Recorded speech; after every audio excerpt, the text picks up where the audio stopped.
welcome to Read Aloud 3, where it's you, me, and the Trinity. And we are reading in the first book of Chronicles, and we're on chapter 3 today.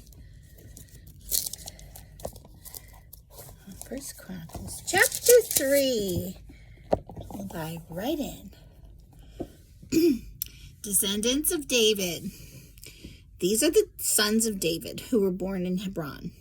The oldest was Amnon, whose mother was Ahinoam from Jezreel. The second was Daniel, whose mother was Abigail from Carmel. The third was Absalom, whose mother was Maacah, the daughter of Talmai, king of Geshur. The fourth was Adonijah, whose mother was Haggith. So far, we're probably recognizing a lot of these names, right? Some, I'd say percentage-wise, a little bit bigger than when it was just back at the very beginning with, Adam through Moses. And then I was like, whoa, for a while. Okay. So, but I knew, I'd heard of Amnon, of course, David, Amnon, Daniel, Absalom, and Adonijah. Okay, which is where we left off, whose mother was Haggith.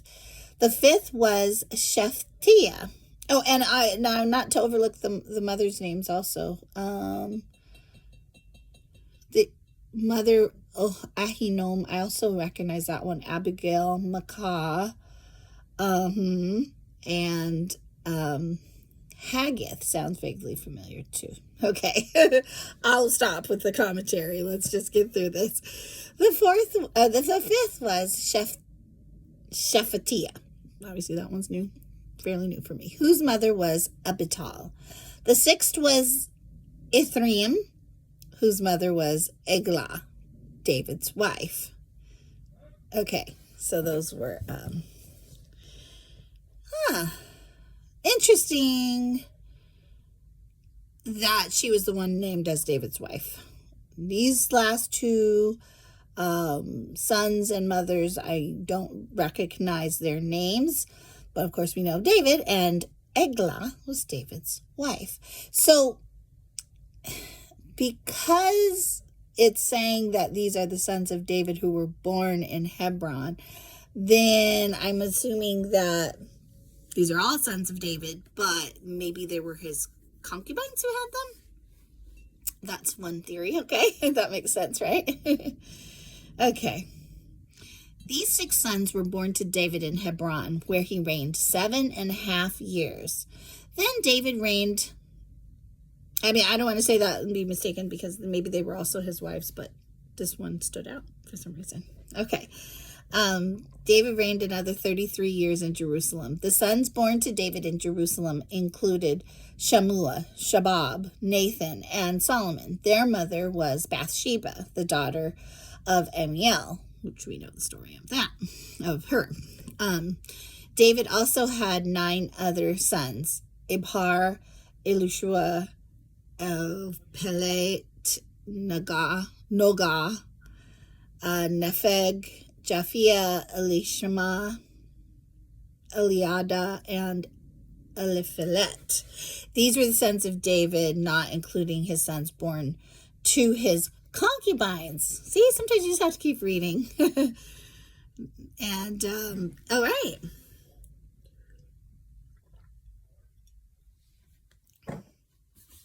So maybe the ones that were born to the concubines weren't listed then, it sounds like, because we know this is very official, documenting. But at the same time, concubines' names are mentioned. Like I said in my last video. So it shows that, God takes note. In the Bible, he makes note of all different types of positions and roles that people may be in. And so, it's not, God is, what am I trying to say? Not being sexist, for one. I'm trying to remember if I could. It says another of Caleb's concubines. This is back in the last chapter. I just caught my eye. Makah. That's where I heard the name Makah. Gave birth to Shaber and Tirhana. She also gave birth to Shaph, the father of Madmana, and Shiva, the father of. So it lists a lot of the lineage through the particular concubine, right? Makah. And then that continues in this chapter because Makah is one of the women named. So it is not just the wives who are put in the record. But when we get to verse 4, and it says, these 6 sons were born to David in Hebron, where he reigned 7.5 years, and then lists all of those names, that's when, by the end of that, list, it says these were the sons of David, not including his sons born to concubines. So they weren't included in that list for whatever reason. Their sister, and then it ends with their sister was named Tamar. Their sister. Are we talking about whose sister? These are the sons of, David, not including his sons born to concubines. Their sister was named Tamar. So just one girl and all of that? Interesting. Unless he's putting Tamar's name there particularly because, well, we've heard a story about Tamar.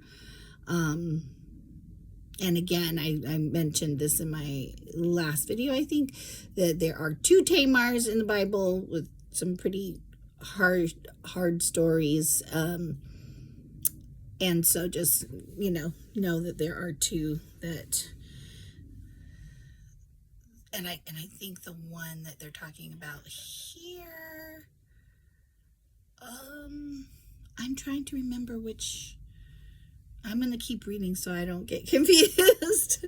Or maybe I'll come back with my next video and kind of, sort it out for us then, since I don't know which Tamar this is. Okay. Descendants of Solomon. The descendants of Solomon were Rehoboam, Abijah, Asa, Jehoshaphat, Jehoram, Ahaziah, Joash, Amaziah, Uzziah, Jotham, Ahaz, Hezekiah, Manasseh, Amon, and Josiah. I'm starting to remember those names. The sons of Josiah were Jonathan, the oldest, Jehoiakim the second, Zedekiah the third, and Jehoahaz the fourth. The successors of Jehoiakim were his son Jehoiachin, and his brother Zedekiah. And then subtitles, descendants of Jehoiachin. The sons of Jehoiachin, who was taken prisoner by the Babylonians, were Shealtiel, Malkiram, Pedaiah, Shenazar, Jachamiah, Hoshama, and Nadabiah. The sons of Padiah were Zerubbabel and Shimei. The sons of Zerubbabel were Meshullam and Hananiah. Their sister was Shelemith. His 5 other sons were Hashubah, Olel, Berechiah, Hasadiah, and Jeshub-Hesed. The sons of Hananiah were Pelatiah and Jeshaiah. Jeshaiah's son was Raphiah. Raphiah's son was Arnon. Arnon's son was Obadiah. Obadiah's son was Shechaniah. The descendants of Shechaniah were Shemaiah and his sons Hattush, Igal, Beriah, Neriah, and Shaphat, 6 in all. The sons of Neriah were Elionai, Hizkiah, and Azrikam, 3 in all. The sons of Elionai were Hodaviah, Eliashib, Pelaiah, Akub, Jonathan, Deliah, Delaiah, and Anani, 7 in all. Okay, we got through it. And I hope that this was meaningful to you. I know that, sometimes these lists can feel like, whoa, what's the point? But I think it's a nice thing to be reading together, because sometimes when something sparks in me, I just kind of talk about it, shout it out, and maybe that's helpful to you. Maybe when you read, you have those questions too, and then we can just like be curious about it and seek some answers as we go. I think in this one, I really just was curious about, I started to feel a flow with like the beginning of the chapter only of the names that I knew, and then realizing, and not just of sons, but mothers who have been mentioned. And then when it went to listing one of the mothers as a concubine, or maybe saying this was not inclusive of the concubines, but then triggered my memory that there was one concubine who was mentioned, then just kind of curious about how the listings were made and who was included. And I think in general, it just gave me another idea of how, God he notates and is, what's the word? He's got his eyes on everyone. It's not like, oh, she's just a concubine. He's putting value to all of these roles. And, even though his ordained, family system, I guess I could say, is marriage, one man and one woman. Marriage that we know as one man and one woman.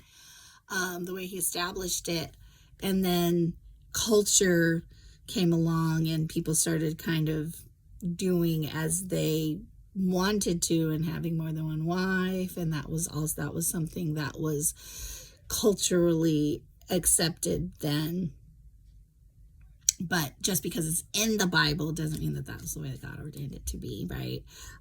But he's obviously, these people are still important people in the roles they played, and he uses them, and in the lineage of Jesus, of course, as well. And so let's remember that, and I hope you're getting something out of these chapters in First Chronicles like I am. Have a great day, and I look forward to tomorrow.